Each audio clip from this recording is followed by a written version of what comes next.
steps from the Capitol in Cheyenne with reporters in your hometown. These are the top stories from the Cowboy State Daily News Center.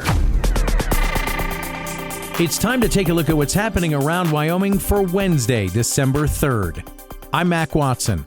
The University of Wyoming is getting a $1 million grant from the Trump administration's Department of Education. Cowboy State Daily's Mark Hines reports the University Firearms Research Center is tasked with creating nonpartisan public school courses about the Second Amendment.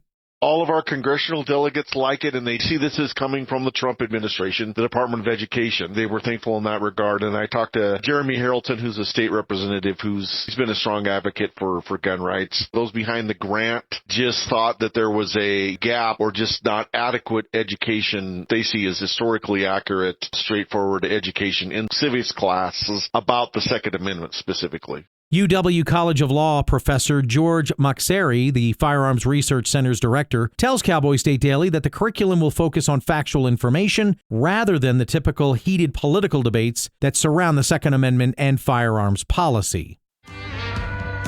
The Cheyenne Frontier Days lineup has been announced, and one famous and familiar face will be back in the Cowboy State. Cowboy State Daily's Renee Jean reports that Blake Shelton will highlight the Frontier Nights concert lineup that was announced Tuesday evening. Cheyenne Frontier Days is announcing their concert lineup just a little bit earlier. Blake Shelton's coming back. It'll be his sixth time back in Wyoming. Blake Shelton, of course, he took a 4-year hiatus. He stepped back from the Voice after 23 seasons. He also found enough time to write a new album. Other notable acts include country star Trace Adkins and an up-and-coming Texas bar band named Treaty Oak Revival.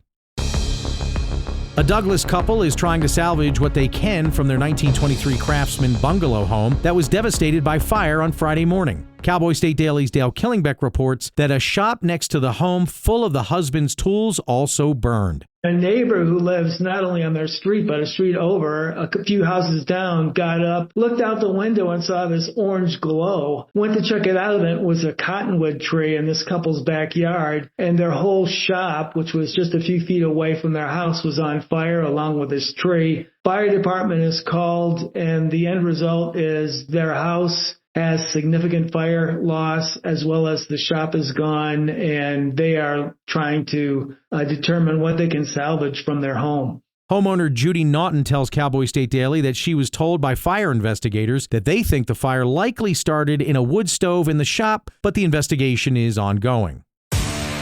While Josh Allen sets NFL records as one of the best football players on the planet, his underdog story and MVP performance on the field are keeping the University of Wyoming in the national spotlight. Cowboy State Daily's Renee Jean reports that UW officials are thrilled with the publicity.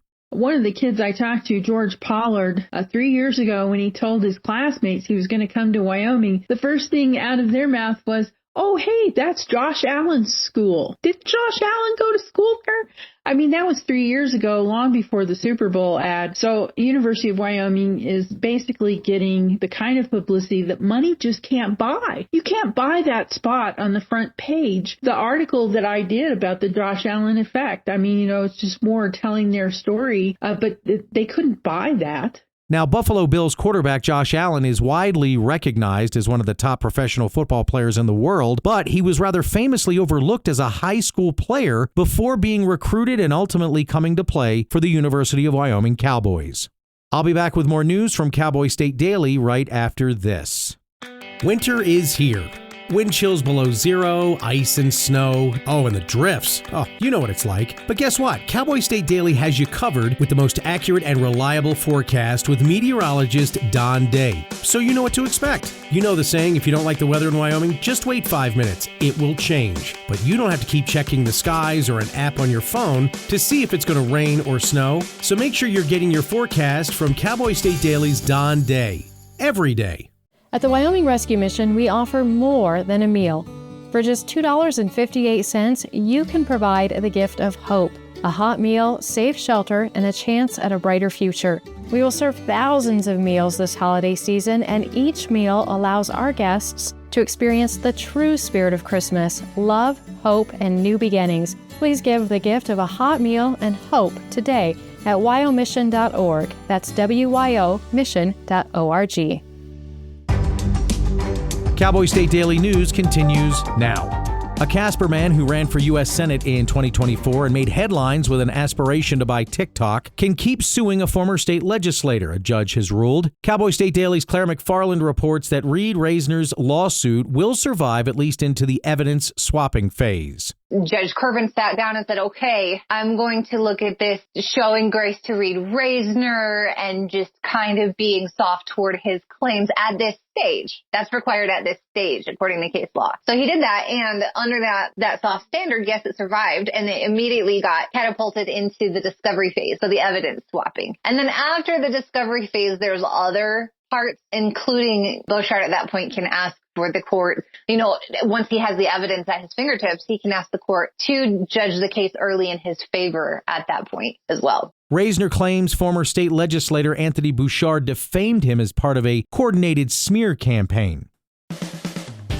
The town of Rock Springs has hired a 300-goat army to eat through weeds clogging drainage canals this past spring. Now homeowners in Fort Collins, Colorado are using 600-pound hogs to root out unwanted weeds. But Outdoors reporter Mark Hines finds the answer to a critical question: are hogs better than goats? Guy who has a hog said they're really good at weed mitigation. They root around. They rip things up by the root. There are people that have used goats for weed mitigation in Wyoming. And he said, yeah, goats are great, but they'll just kind of go along and either nibble the tops of plants or nibble plants down to the ground, whereas the hogs go a step further and rip out the roots. So they're trying it in Fort Collins. It seems to be fairly effective down there. So will Wyoming see hogs replacing goats for weed control? Weed and pest control experts contacted by Cowboy State Daily said they haven't heard of hogs being used here in the Cowboy State just yet, but they weren't opposed to the idea either. A 64-year-old Cheyenne man faces an attempted aggravated vehicular homicide charge. Cowboy State Daily's Greg Johnson reports that Calvin Alexander is accused of striking and injuring a Laramie County Sheriff's Office deputy with his vehicle during a wild Monday evening traffic stop. Basically, this guy just didn't want to pull over. The sheriff's office responded. Not a high-speed chase. He's just kind of driving slow and doing U-turns, and multiple deputies come out. Finally, they think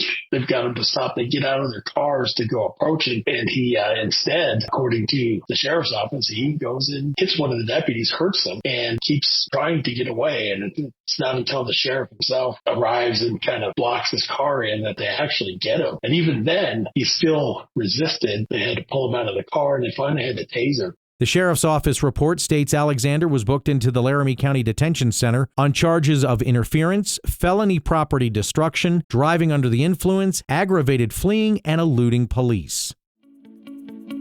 It took 3 hours, sedatives, a lot of manpower, and a special tractor forklift rig to get a horse out of a ditch in northeast Colorado on Sunday. Cowboy State Daily's Andrew Rossi reports that in the Rocky Mountain West, rural responders are prepared for livestock rescues. A horse in Weld County, Colorado fell into a ditch. Its owner couldn't get it out, so the owner called the local fire department, and multiple agencies coordinated to get the right tools for the job. And the animal control officer on the Weld County Sheriff's Office staff contacted a local veterinarian to sedate the horse because it wasn't too keen on being rescued because it's a frightening situation. So it was a team effort by all the agencies involved, but more importantly, everybody who was there knew what needed to be done and knew what they were capable of doing. And if they didn't have the tools or the expertise, they knew which agency to call who would have those tools or expertise or both. And that's something that Wyoming livestock owners should take to heart, is that they don't have to do this themselves. Their local fire department, if they can't do it, they can find the right people who can.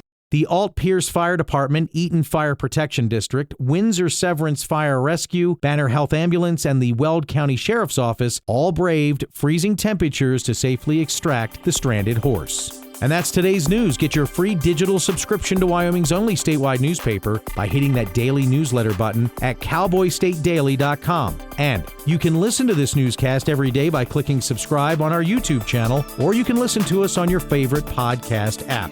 Thanks for listening. I'm Mac Watson for Cowboy State Daily.